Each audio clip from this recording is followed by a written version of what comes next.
Bom, nesse vídeo eu quero falar aqui sobre vários nomes que foram especulados no Cruzeiro nos últimos dias e atualizar, né, como que está em relação ao mercado da bola. Já quero começar falando primeiramente sobre o zagueiro Mina, que tivemos algumas atualizações interessantes. Eu vou deixar aqui para vocês, ó, informação do Samuel Venâncio de que o atleta ainda não está decidido 100%, de que se ele vai voltar realmente para o Brasil ou se vai, por exemplo, continuar no futebol europeu, até porque é um zagueiro que, na minha opinião, teria espaço sim em algum clube da Espanha, da Itália, de menor relevância, mas se for para ele voltar para a América, aqui da América do Sul, certamente poderia, né, no caso, ser mais viável para pensar se fosse o Cruzeiro realmente, ao invés de, por exemplo, outro clube na América do Sul. Mas se aparecer uma proposta da Europa, a tendência é que ele fique por lá. Eu acho ainda que essa história pode sim, tá? Terminar com um desfecho positivo para o lado do Cruzeiro. Eu acho que sim, teria alguma chance. 29 anos de idade, vou deixar os números dele nessa atual temporada pelo Cagliari, 14 jogos e 2 gols pelo Cagliari nesse ano. Já falei aqui algumas outras vezes para vocês, né? Ele foi emprestado, foi para a Fiorentina, jogou pouco por lá, e aí no Cagliari tem esses 14 jogos e 2 gols marcados. Passou um tempo no Everton, no Barcelona, foi muito bem no Palmeiras e no Santa Fé, clube aqui da Colômbia, né? Quando ele surgiu no mercado sul-americano. Gosto muito, certamente chegaria com um salário próximo de 800 mil, 1 milhão de reais por mês.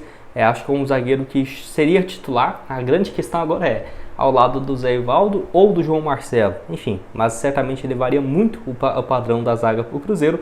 E esse é um dos primeiros nomes a serem especulados e, pelo menos até então, o Cruzeiro já tem algumas conversas avançadas com o defensor. A questão é, vai continuar na Europa ou vai vir para o Brasil? Essa que é a grande incógnita. E ainda tem mais outros 3 nomes que eu quero comentar aqui com vocês. Só antes de começarmos, aproveite aqui para deixar seu like, também se inscrever no nosso canal. Muito obrigado aí por termos passado, né, dessa marca de 43 mil inscritos aqui no YouTube. Então, se você quer receber mais atualizações de notícias como essa, aproveite aqui para deixar seu like, se inscrever. Certamente nos ajuda bastante a chegar aqui a esse próximo objetivo, beleza?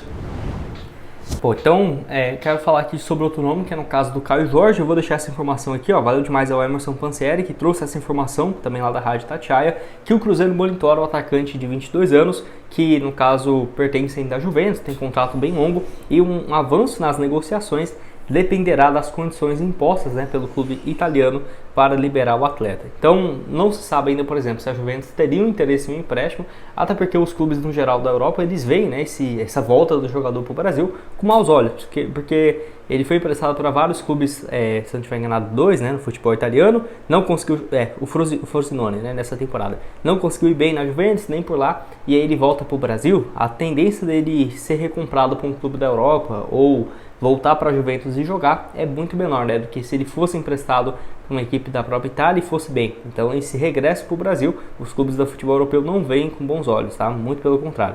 Então, eu acho que se fosse para contratar o Caio Jorge, certamente, se fosse uma compensação financeira, quem sabe no valor próximo daquilo que pagou, né, por ele, que igual eu falei para vocês, foi próximo de 6 milhões de euros, basicamente 30 milhões de reais. Não acho que ele vale isso tudo hoje, né? Ele desvalorizou o seu passe, sem dúvidas, mas vale lembrar que ele, na época ele saiu meio que pela metade do preço. Então, acho que o Caio Jorge também não vale só 15 milhões de reais. Então, vamos ter que chegar a um acordo. Quem sabe o Cruzeiro pagando aquilo que a Juventus investiu para contratar o jogador, pegando um percentual maior, por exemplo, dos seus direitos econômicos. Lembrando que na última temporada apenas 3 gols pelo Frosinone, primeiros 3 gols dele no futebol europeu. Vale lembrar também que na Juventus foram apenas, no caso, só 11 jogos, né, pelo clube, muito pouco mesmo. Tem um valor de mercado atualmente em 20 milhões de reais, 4 milhões de euros. A Juventus, então, na minha opinião, cobraria um valor próximo disso para ter essa negociação. Você concorda comigo? Discorda? O que tem a dizer também essa vinda, né, do Caio Jorge, que seria um atleta ali para centroavante? A grande questão que eu fico é o seguinte: gosto muito do nome, aceitaria no Cruzeiro, mas eu tenho um receio de ser igual o Gabriel Veron, que é um jogador que foi muito bem há um tempo atrás, no Santos e no Palmeiras, foi para a Europa, não conseguiu jogar com tanta frequência, e agora voltando então para o futebol brasileiro, será que teria o mesmo desempenho? Eu esperava muito mais do Gabriel Veron, e acho que ele pode crescer então no decorrer da temporada, mas sem dúvidas fica com aquela pulga atrás da orelha, né? Que versão que vai ser do jogador que o Cruzeiro está contratando. Nós damos sequência aqui no vídeo, então um recado também para vocês da Betfair, que eu quero mostrar aqui, ó, várias das cotações e dos jogos na Sul-Americana do Cruzeiro nessa última rodada, né? Jogo importantíssimo do Cruzeiro em casa contra a equipe do Universitário, ó, com uma cotação bem interessante, 1,44 a cada real apostado. Então vamos aqui, ó, esse jogo aqui no dia 30, último dia do mês, vitória do Cruzeiro pagando 1,44, vamos colocar aqui R$100, por exemplo. Caso o Cruzeiro vença, voltaria R$44. Lembrando que na Betfair, a partir de R$ 65,00 você tem 100% de bônus no seu primeiro depósito. Então, se você depositou 65, já vai ter 130 para começar. Então, vamos supor, né? Se depositei 65, já dobrou o meu valor, virou 130 e aposta nessa vitória do Cruzeiro. Caso vencer, voltaria então R$ 187,00. Para você começar, o link da Betfair vai estar aqui embaixo na descrição. Lembrando que não tem só esse jogo, né? Mas do Cruzeiro aí, da final, por exemplo, da Champions League entre Real Madrid e Borussia Dortmund, aqui ó, por exemplo, Elite da Europa nessa reta final com vários jogos, né? Aqui ó, Real Madrid e Borussia Dortmund, vitória do Real Madrid 1,55, você pode inclusive apostar nos dois, né? Que o Real Madrid e o Cruzeiro vão vencer, cotação de 2,23, bem legal, hein? Você depositou 65, você vai ter 130 para começar, tá aqui ó, R$ 290,00 caso as equipes vençam. Então para você começar, o link da Betfair tá aqui embaixo na descrição. Bom, mais um aqui também que eu achei interessante é o volante Christian do Atlético Paranaense, nome que já foi especulado várias vezes no Cruzeiro, até acho um bom jogador. E até esses dias eu lembrei dele, né? Falei, cara, será que não seria uma boa? Só que aí, até pelos motivos, né, do Cruzeiro e o Atlético Paranaense não ter uma relação interessante nos últimos meses, eu fiquei bem assim. Eu vou deixar aqui pra você, ó, a informação que temos lá do Samuel Venâncio e da Monique Vilela, que cobra as notícias do Atlético Paranaense. Então, sim, o Cruzeiro tem interesse no volante, mas como as partes não têm uma boa relação, o Cruzeiro e o Atlético, por conta daquele episódio envolvendo o Vitor Roque, onde o Cruzeiro pede um valor maior na justiça, e ainda está, né, 2 anos e meio já isso e até agora nada, e o Alexandre Matos tem uma relação entre os dois clubes, poderia fazer essa intermediação. Mas nesse momento eu acho bem difícil, justamente por conta desse problema, né, envolvendo o Cruzeiro e o Atlético Paranaense pelo Vitor Roque. Volante que foi especulado no Cruzeiro, no Bahia, na temporada passada, ele não veio por quê? Porque o Atlético Paranaense exigiu um valor muito alto, se eu não estiver enganado agora era 20 ou 25 milhões, o Cruzeiro teria interesse de pagar uma compensação financeira, mas bem longe disso, né? Realmente ficou fora da realidade e de cogitação, e eu lembro que também ele ia para o Bahia, mas o Grupo City viu que ele tinha um problema de físico, né, que tirou ele dos gramados, se eu não estiver enganado, em 2022, e aí esse problema poderia voltar. Então um jogador que poderia ter histórico de lesão no futuro, né,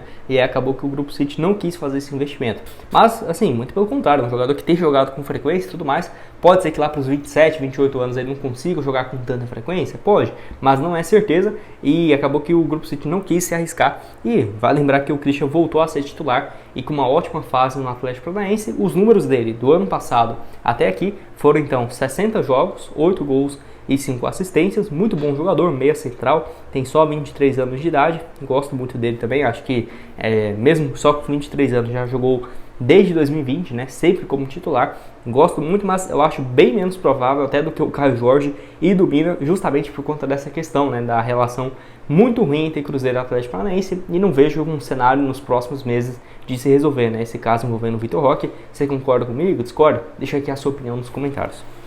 Bom, para terminar aqui eu quero falar com vocês sobre o Zé Rafael, um nome que eu achei bacana, que foi especulado no Cruzeiro, 30 anos de idade, vive uma fase bem interessante no Palmeiras, e essa que é a grande questão, né? O Cruzeiro, será que estaria disposto a fazer um investimento alto para tirar o atleta do Palmeiras? Até porque ele não tem um valor de mercado altíssimo, de acordo com o Transfer Market, seria entre 20 a 25 milhões de reais. Mas para um atleta de 30 anos, né, acho que até o Palmeiras poderia considerar essa proposta se não fosse sair para um time do futebol brasileiro, né? E o Zé Rafael, eu sempre gostei dele, desde aquela época que ele foi bem pelo Bahia em 2018, eu lembro até que ele foi especulado em 2019 para chegar no Cruzeiro, depois da saída do Arrascaeta, né? E aí as opções eram o Zé Rafael, o Rodriguinho, acabou chegando o Rodriguinho, e ele foi pro Palmeiras naquela ocasião, e aí primeiro ano dele no Palmeiras foi reserva, mas desde 2020 tem sido titular e cada vez mais jogando como meia central. Ele surge como meia ofensivo, né, no Bahia, no Londrina, no Curitiba e tudo mais. Ele era um meia de criação com camisa 10 e aí foi recuando, né? Tanto que a temporada com mais gols dele no Palmeiras foram 7 no primeiro ano e em 2022. Temporada passada só 3 gols e 4 assistências em 60 jogos, então ele tem jogado com mais frequência no meio de campo, né? No caso, se eu não estiver enganado, a dupla de volantes hoje, né, do Palmeiras é o Zé Rafael e o Aníbal Moreno, se eu não estiver enganado. Ainda tem o Richard Rios, enfim, é um meio de campo bem interessante. Eu acho que se o Cruzeiro fosse fazer um investimento, compensaria muito, mas pelo que eu vi aqui foi apenas uma especulação e não tem nada de verdade. Se fosse só do Zé Rafael em si, até que eu entenderia, mas teve especulação também do Mike. Aí eu fiquei, cara, não faz o menor sentido o Cruzeiro trazer o Mike de volta, tendo já um lateral direito como titular. Se fosse para chegar um um zagueiro reserva, beleza, mas nesse caso eu acho que não faz o menor sentido. Deixa aqui embaixo nos comentários se você concorda comigo, discorda, o que tem a dizer também sobre essa questão envolvendo o Zé Rafael. Gosto muito do nome do jogador, mas de acordo com o diretor do Cruzeiro, Al Nicola, não tem nada de verdade. O Cruzeiro não monitora a situação do Zé Rafael, foi o nome especulado aí na última semana, não deu tempo de eu trazer aqui para vocês, mas como surgiu esse nome do Christian também, mais um volante, quis aqui atualizar, e certamente vai chegar, né, um zagueiro e mais um volante, um centroavante e um ponta nesse meio da temporada. Então esse foi o vídeo, vou deixar aqui outras sugestões de conteúdos para vocês que eu trouxe nessa última terça, segunda aqui no canal. O link da Betfair para esse próximo jogo contra a Universidade Católica está aqui embaixo. E é isso, valeu galera!